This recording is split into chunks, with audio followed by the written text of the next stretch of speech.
ومتابعة الموضوع، سواء حقوق الإنسان أو أي لجنة أخرى، وهذا ما جاء في البيان.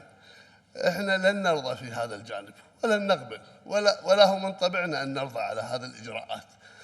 وهي أيضا متواجدة الآن في النيابة، والنيابة تحقق، والمباحث الجنائية تحقق بناء على الجهة القضائية وهي النيابة العامة.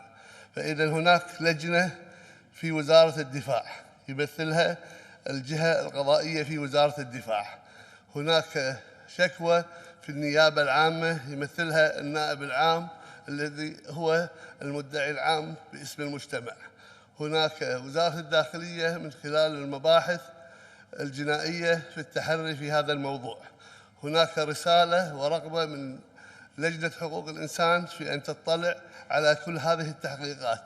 أنا أعتقد أخي الرئيس إذا كانت هذه القضية تمر بكل هذه القنوات لتكون شفافة ونعرف الحق ونعرف ما هو من هو المتسبب، وإذا كان ادعاء أو حقيقة، ومن ثم من عمله غلط سيحاسب عليه سواء بالقانون العسكري أو القانون الجنائي من قبل النيابة العامة.